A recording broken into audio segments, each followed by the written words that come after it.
Olá, nós vamos conversar hoje sobre comunicação global, aumentando sua inteligência interpessoal. Nós temos basicamente 7 tipos diferentes de inteligência.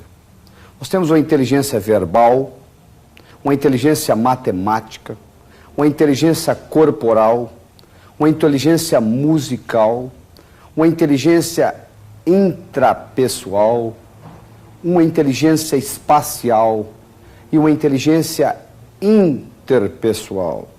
A inteligência interpessoal é aquela inteligência de você para com você. Essa é também chamada de comunicação. Nós chamamos comunicação global porque ela vai além da linguagem. É uma série de eventos que, colocados juntos, vão fazer a diferença para você. Nós vamos discutir o que eu chamo a mágica da influência. Como que você consegue influenciar uma outra pessoa e como que você consegue carregar com você 24 horas por dia o seu poder pessoal independente das circunstâncias. Nós temos basicamente 2 tipos de poder. O poder posicional e o poder pessoal. O poder posicional é o poder que você tem pela posição que você executa. Se você é um general do exército ou se você é um chefe de departamento, você tem um poder pela posição que ocupa. Mas vamos imaginar você, domingo de manhã, de chinelo, de bermuda, de camiseta, indo à banca de jornal, comprar um jornal, e ninguém lhe conhece lá. Ninguém sabe quem você é. O único poder que você carrega com você naquele momento é o seu poder pessoal. E este pode estar com você 24 horas por dia. E como que você desenvolve esse poder? Você desenvolve esse poder linguisticamente. Se você continua fazendo o que você sempre fez, você vai continuar obtendo o que você sempre obteve. Se você quer fazer alguma coisa diferente, se você quer ser alguma coisa diferente, você tem que fazer alguma coisa diferente. E se você quer aprender a influenciar mais as outras pessoas, você tem que chegar à consciência de que, conscientizar-se de que influência é você associar o sentimento de prazer ao seu produto, serviço, ideia ou talento. Como que você faz isto? Comunicando-se melhor. Como que você se comunica melhor? Eu vou mostrar para você essa tecnologia. Nós vamos começar pelos olhos. Os olhos são as janelas da alma. Você já escutou essa expressão? Os nossos olhos podem se movimentar em 9 posições diferentes. Você pode movimentar os olhos para cima, na horizontal e para baixo. Para cima, você pode movimentar os olhos para a esquerda, para o meio, para o centro ou para a direita. Na horizontal, para a esquerda, para o centro, para a direita. Para baixo, para a esquerda, para o centro, para a direita. A parte do centro não nos interessa nessa apresentação. Então nos sobram 6 posições diferentes. Os olhos para cima, para a esquerda, para a direita. Os olhos na horizontal, para a esquerda, para a direita. Os olhos para baixo, para a esquerda, para a direita. Todas as vezes que você movimenta os seus olhos para cima, você está processando imagens dentro do cérebro. Todas as vezes que você movimenta os olhos na horizontal, você está processando sons no seu cérebro. Todas as vezes que você olha para baixo, para a esquerda, você está conversando com você mesmo. E todas as vezes que você olha para baixo, para a direita, você está tendo sensações corporais e está tendo sentimentos. Por exemplo, você nunca viu ninguém deprimido olhando para cima. Se eu descrever para você alguém deprimido aqui ao lado, e lhe perguntar a posição dessa pessoa, você vai dizer cabisbaixa. É impossível você ficar deprimido olhando para cima. É impossível você ficar deprimido jogando voleibol, por exemplo. Você pode estar com a maior depressão do mundo. Você entrou numa quadra de voleibol, imediatamente de vôlei, imediatamente a sua depressão acaba. Por quê? Neurofisiologicamente é impossível você se sentir deprimido olhando para cima. Por quê?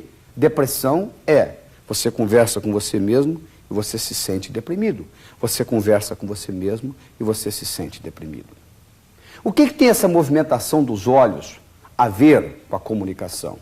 Tem a ver o seguinte: todo pensamento que você tem, seja ele qual for, ele pode ser desmembrado em 3 componentes. Um componente visual, um componente auditivo e um componente sinestésico. Ou você, vamos supor o seguinte, você começa a recordar um evento agradável que ocorreu na sua infância. Então, para você lembrar desse evento, você tem que pensar em imagens, acrescentar ou não sons e ter sentimento agradável. Qualquer coisa que você pensar é desmembrado em 3 componentes: visual, auditivo e sinestésico. Apesar de eu estar falando em português, eu na realidade estou conversando com você em 3 línguas diferentes. Eu estou falando a língua visual, a língua auditiva e a língua sinestésica. E um modo de você descobrir como a pessoa está processando o pensamento é pela observação do movimento dos olhos.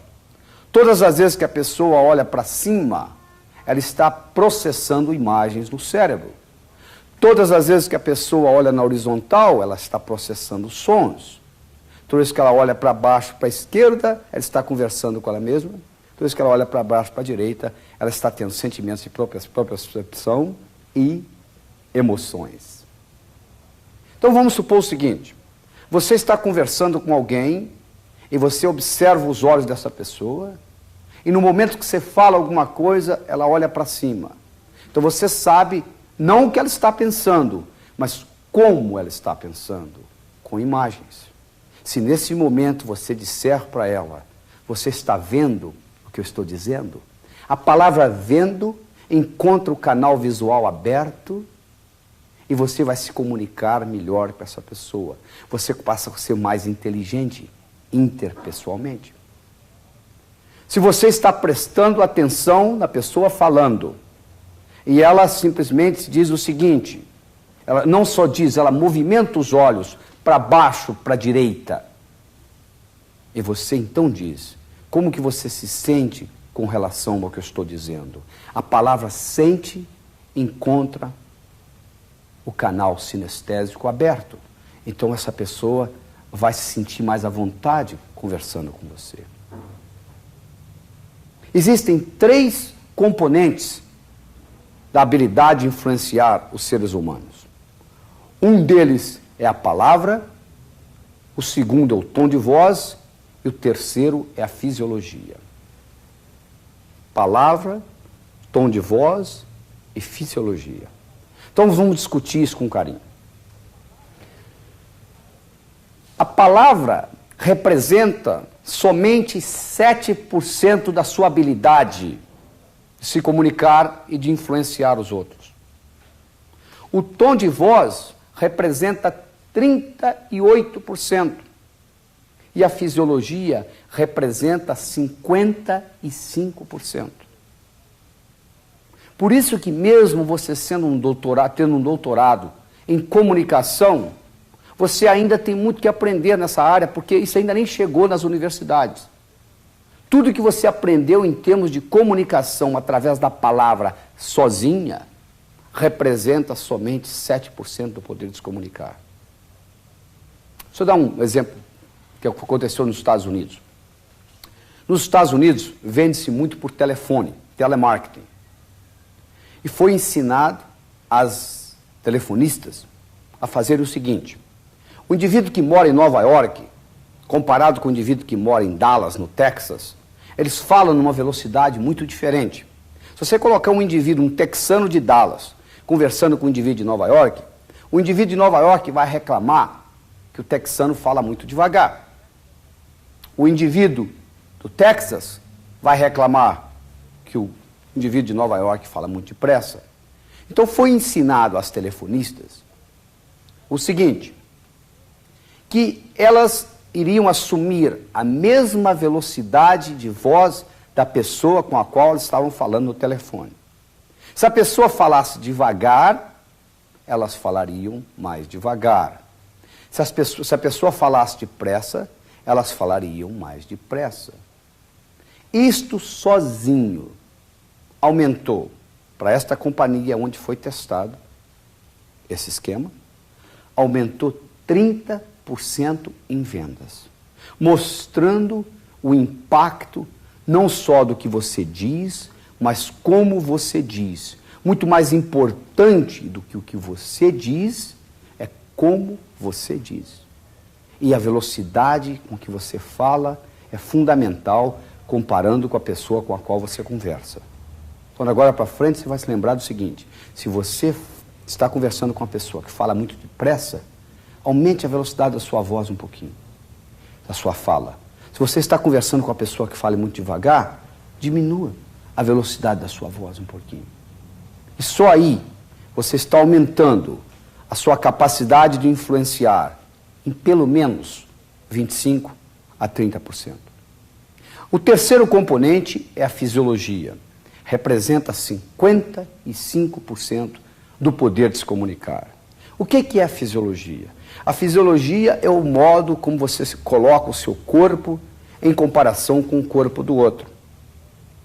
Por exemplo, se eu chego no escritório para conversar com alguém e esta pessoa está, vamos supor, com os braços cruzados ou com a perna cruzada, as pernas cruzadas, e se eu assumir o que nós chamamos uma imagem espelho desta pessoa, ou seja, colocar o meu corpo, a minha fisiologia, mais ou menos do mesmo jeito da outra pessoa, vai haver uma sintonia a nível inconsciente entre o meu cérebro e o cérebro dessa pessoa. Porque quando eu assumo a mesma posição corporal da pessoa com a qual eu estou conversando, a nível inconsciente eu estou dizendo para ela, eu sou igual a você, você pode confiar em mim. Então as três coisas são importantes, a palavra, o tom de voz e a fisiologia. A palavra sendo apenas 7%, o tom de voz 38% e a fisiologia 55%. Pelo fato da palavra ser somente 7%, eu não estou dizendo que não é importante. Quantos por cento da sua comida é pimenta? Ou quantos por cento da sua comida é sal? Quase nada. No entanto, um pouquinho mais de sal, você já não consegue comer a comida. Um pouquinho mais de pimenta, você já recusa comê-la.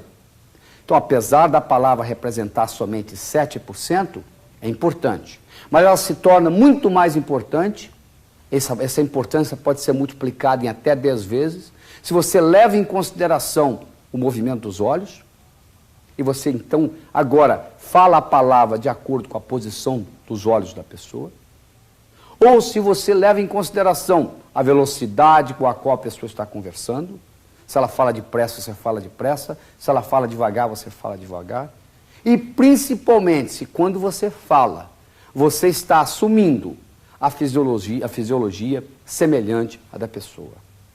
Quando você combina essas três coisas, a sua habilidade de influenciar os outros vai aumentar tremendamente. E além disso, você tem que manter em mente o seguinte, todo ato humano é motivado por duas coisas e somente duas coisas. Evitar sofrimento e procurar prazer.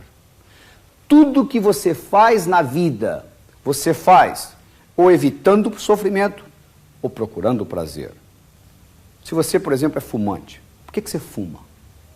Porque o seu prazer de fumar é maior do que o sofrimento, o medo que você tem de ter infarto, de ter enfisema, de ter câncer ou de envelhecer precocemente. O dia que o medo de ter infarto, câncer, enfisema ou de envelhecer precocemente for maior que o seu prazer de fumar, para de fumar imediatamente, você não precisa de motivação, não precisa de nada. Por que você é gordo? Porque o seu prazer de comer é maior do que o seu sofrimento de ser gordo. O dia que o sofrimento de ser gordo for maior do que o prazer de comer, você vai parar de comer, vai diminuir, sem nenhuma motivação. Quando você está tentando influenciar alguém, quando você está no processo de influenciação, você tem que manter em mente o seguinte: a pessoa vai dizer sim à sua proposta, ao seu produto, ao seu serviço, à sua ideia, ao seu talento, dependendo desse jogo entre evitar sofrimento e procurar prazer. Se o que você oferece vai causar mais prazer do que o sofrimento dela desembolsar dinheiro ou tempo, ela vai admitir e vai adquirir a sua ideia, o seu produto, o seu serviço, o seu talento. Se não, não tem jeito. Então, levando isso em consideração, e levando em consideração que a sua inteligência interpessoal é uma combinação de coisas, entre elas a palavra e o tom de voz, e levando em consideração que a fisiologia é muito mais importante do que a palavra ou o tom de voz, você agora, quando conversando com alguém, a primeira preocupação que você vai ter em mente é assumir a mesma fisiologia corporal da outra pessoa. Como você vê nesse slide, desses 3 indivíduos aí colocados, esse chefe que está sentado na cabeceira da mesa, se ele tiver que promover um dos 3, e tudo mais sendo igual, será promovida a pessoa que estiver com a fisiologia semelhante à dele. Se eu levasse você a um restaurante público qualquer na cidade, e lhe mostrasse de longe um casal sentado lá almoçando ou jantando, eu dissesse para você o seguinte: você vai dar uma nota de 1 a 10 no relacionamento daqueles dois ali, sem escutar o que eles estão falando, simplesmente de longe observando o modo, a atitude deles, a atitude corporal. E você fosse lá e olhasse o casal, e você, ou 2 amigos conversando, ou marido e mulher, e você olhasse o casal e você deu a nota 8, por exemplo. Aí eu lhe perguntaria: por que 8? Você disse: por causa do jeitão. Que jeitão? Isso que você chama de jeitão, se você for analisar cientificamente, em detalhes, é nada mais, nada menos do que essa imagem espelho entre um e o outro. Ou seja, quando você de longe olhar, observar 2 pessoas conversando numa mesa, e elas estão em rapport, que nós chamamos em inglês, elas estão sintonizadas uma com a outra, isso é expressado no corpo de uma forma que elas mantêm mais ou menos esta imagem em espelho uma da outra. E isso é fundamental. Comunicação é como se fosse uma dança. Quando você tem um casal de dançarinos, esse casal, todos 2 dançam muito bem, e vamos supor que a mulher dançando, de repente, ela visualiza ou vê do outro lado do salão uma conhecida dela, ela é capaz de levar o parceiro lá para dar um alô para a conhecida, sem ele perceber que ela está levando. Por que isto? Porque comunicação é como se fosse uma dança. Quando a coisa está bem entrosada, você não sabe quem está conduzindo quem. Nós não nascemos bons comunicadores. Você não vai num berçário e diz: aquele ali se comunica bem, aquele não, aquele sim, aquele não. Comunicação, você aprende, é um software. Tem uma programação. Só que, infelizmente, essa inteligência interpessoal não é desenvolvida nas nossas escolas. A sua capacidade de se comunicar depende muito de você, do que você aprendeu com você mesmo, imitando outras pessoas. E o que eu quero lhe provar é que você, hoje, comunicação é uma ciência. Você consegue transferir de um cérebro para outro, você consegue aprender. Como tudo que você aprende na vida passa por 4 fases. E nós vamos discutir em detalhe essas fases. A primeira fase é a fase da ignorância. Todos nós somos ignorantes. só que em assuntos diferentes. Se você não sabe pilotar um avião, por exemplo, você é totalmente ignorante no que diz respeito a pilotar um avião. É verdade? Então você não sabe o quanto você não sabe no que diz respeito a pilotar um avião. Você então é inconscientemente incompetente. Esta é a primeira fase. Se você agora vai almoçar com um piloto e ele começa a contar para você o que precisa para pilotar um avião, você entra na segunda fase, que eu chamo estar a par da situação. Você se torna agora conscientemente incompetente. Você agora sabe o quanto você não sabe. Vamos supor que você agora se interesse pelo avião a tal ponto que você decida tirar o brevet. Você vai e pilota 40 horas e se torna um piloto. Você agora aprendeu a pilotar avião. Você agora tem o que nós chamamos de conhecimento. Você agora é conscientemente competente. Você sabe o quanto você sabe. Vamos supor que agora você pilote avião por 20 anos. Depois de 20 anos, você não pensa mais em como pilotar avião. Você simplesmente entra no avião, liga e levanta voo. Por quê? Porque você, nesse momento, o que aconteceu com você? Você se tornou inconscientemente competente. Você agora já não sabe o quanto você sabe.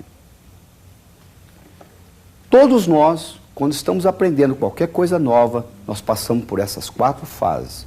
Ignorância, a par, conhecimento e essa 4ª fase chama-se sabedoria. Você nem sabe o quanto você sabe. É o modo como você dirige seu carro hoje. Você chega lá, liga a chave, sai dirigindo. Você não está prestando atenção se você está pisando no acelerador, ou no freio, ou na embreagem. Isso tudo é automático. Você coloca no piloto automático no seu cérebro e vai embora. Agora, uma coisa interessante é o seguinte. Entre a par e conhecimento, existe um processo chamado de confusão. É uma das mensagens mais importantes que eu vou apresentar para você nesse vídeo. É que confusão faz parte do aprendizado. Se você não entende absolutamente nada como pilotar um avião, você não está confuso a respeito de pilotar um avião. Mas no momento que você começa a aprender como pilotar um avião, confusão aparece no seu cérebro. Então, confusão é bem-vinda. Nós temos que ensinar isso para as escolas, ensinar isso para os estudantes, ensinar isso para os pais, de que confusão faz parte do aprendizado.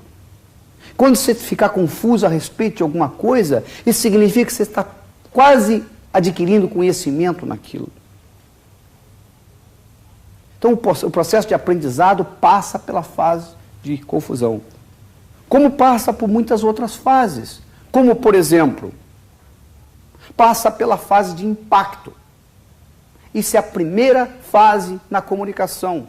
Você tem que causar um impacto quando você vai se comunicar com alguém. Você tem que causar um impacto quando você vai se comunicar com alguém, um assunto do seu interesse e do interesse dessa pessoa. Você tem que fazer a pessoa ficar interessada pelo assunto. Você tem que causar um impacto quando você vai ensinar alguma coisa. Então essa é a primeira fase da comunicação. O aprendizado não existe sem repetição. Repetição é a mãe do aprendizado. Do mesmo modo, para você comunicar alguma coisa para o cérebro da outra pessoa, há necessidade de uma certa repetição. Se você falar uma ideia uma vez só para o outro cérebro, essa ideia pode passar desapercebida. Às vezes você tem que falar 2, às vezes você tem que falar 3, 4. O aprendizado exige repetição. Como é que você aprendeu a andar? Você levantou um dia e saiu andando? Não, você levantou, caiu, levantou, caiu, levantou, caiu. Você fez isso várias vezes até que você andou. É verdade? Então é importante você aprender a repetir as coisas, talvez de uma forma um pouco diferente, para que o outro cérebro entenda a mensagem. A terceira coisa importante no processo de aprendizado é a utilização. O que adianta você assistir esse vídeo, por exemplo, escutar essas ideias todas, e não utilizar nada do que estamos discutindo aqui.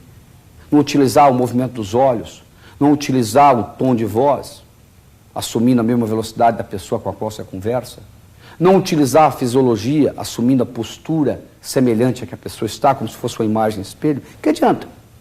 Ficou apenas um exercício intelectual. Uma vez você utilizando, vai chegar uma hora que isso vai interiorizar, vai ficar parte de você. Você não precisa se preocupar mais. Você vai chegar um momento que você não vai precisar ficar estudando se o olho do indivíduo está mexendo para cima, ou para baixo, ou para a esquerda, ou para a direita. Isso não faz diferença mais. Entende? Porque você interiorizou, faz parte agora da sua natureza. Os bons comunicadores, eles não ficam estudando o que eles vão fazer, eles estudam no começo. Depois, eu gosto de dirigir hoje, você não fica pensando mais onde o seu pé está pisando. Não é verdade? E, finalmente, uma coisa importante que você tem que levar em consideração é o reforço. Você tem que, de vez em quando, reforçar. Vou contar uma historinha rápida para vocês. Era uma vez, no Alasca, onde um dos esportes bem difundidos lá é cortar lenha. Do mesmo modo que nós jogamos futebol no Brasil, um dos esportes nacionais, onde há competição no fim do ano, etc. e tal, é de lenhador. São toras enormes, são colocadas, cada um recebe um machado, uma audiência, todo mundo assistindo, torcendo. Tem campeonato de lenhador, quem é que corta uma árvore do mesmo diâmetro mais rápido. E às vezes tem maratona em cortar lenha, 8, 10, 12 horas cortando. Era uma vez um lenhador famoso, conhecido, que todo mundo na região sabia que ele era bom. Um dia um jovem ouviu falar a respeito desse lenhador e ele se apresentou ao lenhador como discípulo. Ele disse: ouvi falar que você é um mestre em cortar lenha e eu estou aqui para aprender o ofício. O lenhador o acolheu, disse: fica aí, vamos trabalhar. E o discípulo foi aprendendo, até que um dia, como ocorre com a maioria dos discípulos, ele decidiu que ele sabia mais do que o mestre. Então ele resolveu desafiar o mestre num corte de lenha. E o mestre aceitou. Marcaram o dia, a hora, chamaram o pessoal para assistir, 2 toras do mesmo diâmetro, e eles iam fazer uma maratona, quem cortava mais lenha, num período de 8 horas. E a competição começou. E o discípulo, bem mais jovem do que o mestre, estava curioso se o mestre estava conseguindo acompanhá-lo no mesmo pique.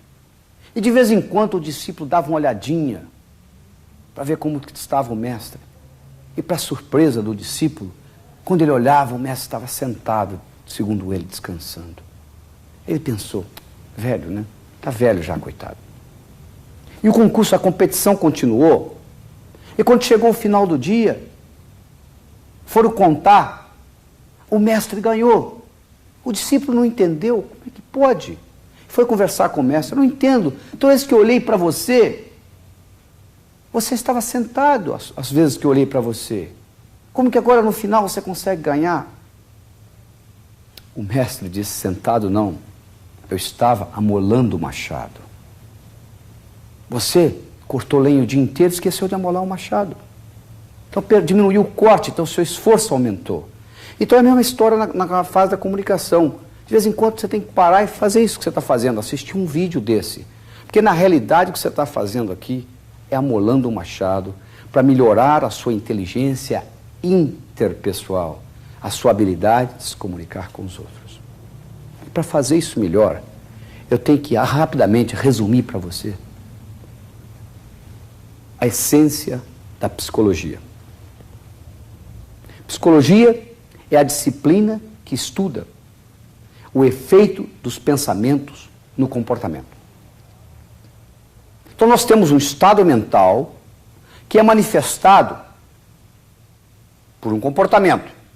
Se o seu estado mental é de tristeza, o seu comportamento é chorar. Se o seu estado mental é de alegria, o seu comportamento é sorrir. Então o nosso comportamento vai depender do nosso estado mental. É verdade? Muito bem. O estado mental depende de duas coisas. O estado mental depende da representação interna, ou seja, o que você está pensando, e depende da sua fisiologia. Então, se eu, por exemplo, começar a falar para vocês cabisbaixo, olhando para o chão, eu começo a ter uma série de estados mentais que não são favoráveis. No entanto, se eu começo a falar para você, melhorando a minha atitude fisiológica, colocando meus ombros eretos e a minha cabeça erguida, o meu estado mental muda. Agora, você como comunicador, o que você na realidade quer é mudar o estado mental da pessoa com a qual você está conversando. Porque todos nós fazemos decisões emocionalmente. Você pode até pensar que você faz uma decisão racional. Você diz, não, eu compro racionalmente. Não, você não compra racionalmente. Você compra emocionalmente. Você justifica a compra emocionalmente. Racionalmente. Mas você compra emocionalmente. Toda decisão que você faz tem um componente emocional muito importante. Agora você racionaliza e justifica a compra. Você racionaliza e justifica a assinatura do contrato, etc, etc, etc. Então, toda vez que eu for conversar com você, como você está vendo nesse slide, o que eu quero alterar em você é o estado mental. Ou seja, aquele estado mental que vai proporcionar o comportamento que eu quero. Vamos supor que eu esteja ali vendendo alguma coisa, o que eu quero de você é a assinatura do contrato, ou da compra. Então, eu vou criar um estado mental no seu cérebro para o comportamento refletir aquilo e assinar o contrato. Eu poderia fazer a seguinte afirmação, que é verdadeira. Todos nós somos vendedores. Não é verdade? Ou você vende produto, ou você vende serviço, ou você vende ideia, ou você vende talento. Se você trabalha para qualquer firma, essa empresa, essa companhia está comprando uma dessas coisas de você, provavelmente o seu talento. Então, quanto mais você souber vender o seu serviço, o seu produto, a sua ideia, o seu talento, você vai estar melhor. Se você consegue associar o seu produto, o seu serviço, a sua ideia, o seu talento, a um estado mental de prazer, lembra daquele slide que eu mostrei? Evitar sofrimento, procurar prazer. Se eu colocar o meu produto, o meu serviço, a minha ideia, o meu talento, ligado a um estado mental de prazer na sua mente, o comportamento vai ser você comprá-lo de uma forma ou de outra. Então, na realidade, ao mesmo tempo que eu digo que você é vendedor, ao mesmo tempo eu digo que ninguém é vendedor. Nós não somos vendedores. Nós somos alteradores de estado mental. Isso é o que nós fazemos na vida. Alterar estado mental. E como que nós alteramos o estado mental? Baseando-se nos valores das pessoas. Deixa eu contar para você um estudo interessante que foi feito nos Estados Unidos. O maior inimigo de uma perua, quando ela está com piruzinhos num terreiro, é um gambá. Por quê? Porque o gambá come, se alimenta dos filhotes da perua. Então ela, com instinto de mãe, ela detesta o gambá. Se você pegar um gambá de brinquedo, de pano, e você jogar esse gambá num terreiro onde tem uma perua com piruzinhos, em frações de minutos, esse bonequinho de pano que representa o gambá é destruído, só porque se assemelha a um gambá. Se eu jogar um gambá de verdade, então, é destruído em frações de segundo. No entanto, se eu pegar um gambazinho, que seria destruído, mas se eu colocar na barriguinha dele um microgravador com uma fita, nesta fita, piando como se fosse peru, gravada de piruzinho, a mãe perua toma conta do gambá como se ele fosse filho. O maior inimigo dela se torna amigo. Por quê? Porque ele cheira como gambá, ele anda como gambá, ele se comporta como gambá, mas ele pia como peru. Do mesmo modo que esse fenômeno ocorre no cérebro da perua, No nosso cérebro ocorre uma coisa fascinante. O nosso estado mental, que representa o que é de importante para nós, que são os nossos valores. O que é um valor? O valor é um estado mental que eu julgo importante. Quando eu uso a palavra que corresponde àquele valor, é como se eu tivesse, como se fosse o gambá piando igual peru. O que eu quero dizer com isso? Vamos supor que eu chegue a você e pergunte, o que é importante? Vamos supor que eu seja um vendedor de carro.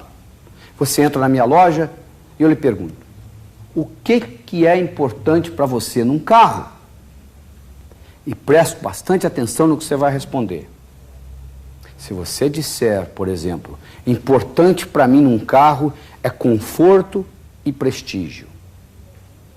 Daí para frente, todas as vezes que eu usar a palavra conforto ou prestígio, eu estou despertando no seu cérebro aquela sensação de valor que é importante para você. E se eu conseguir associar essa sensação ao meu carro que eu estou lhe vendendo, você tem mais... A chance de você comprar o carro é muito maior. Então olha só que interessante.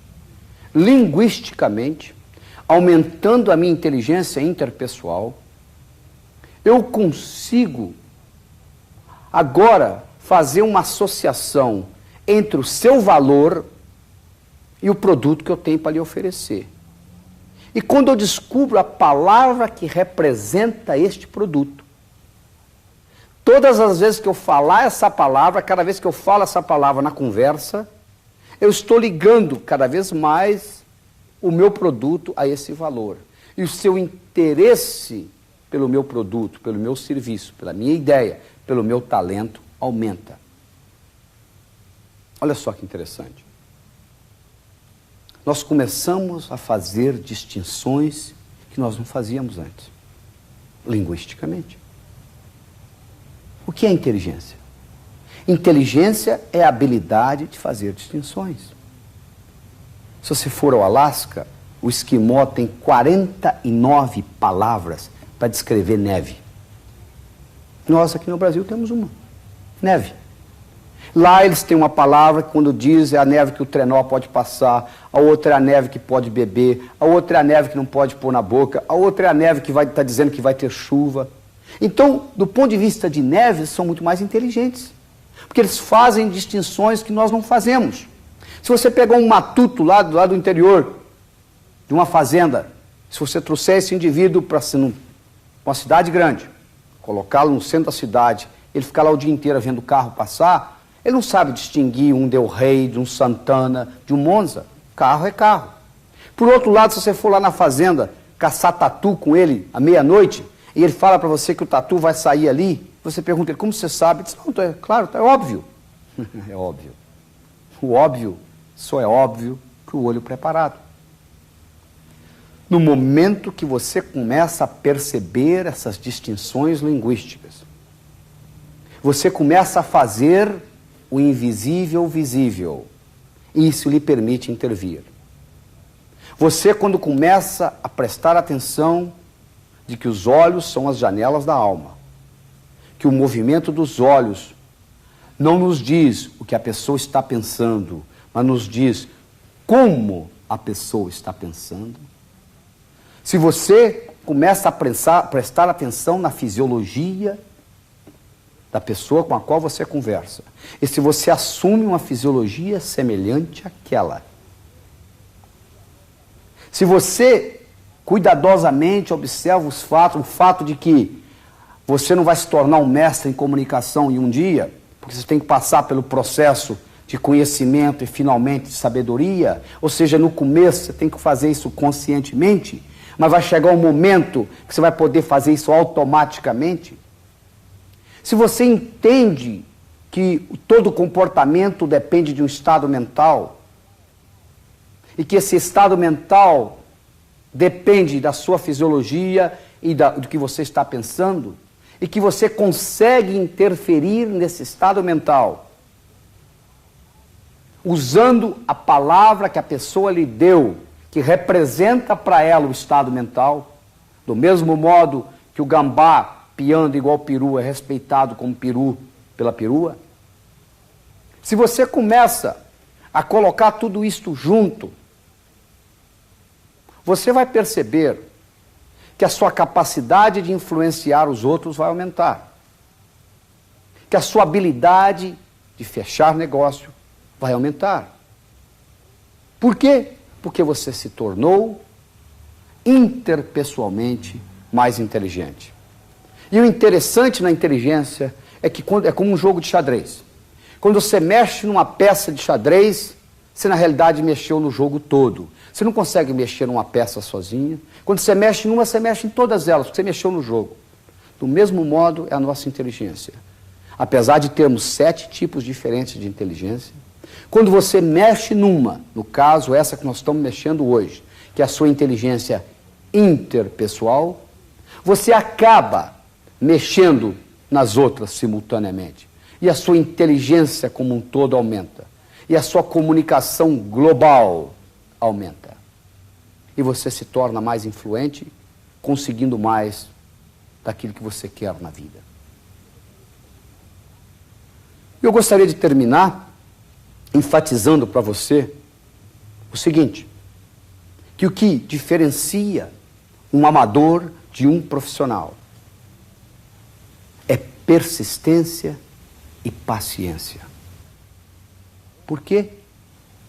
Porque Roma não foi construída em um dia.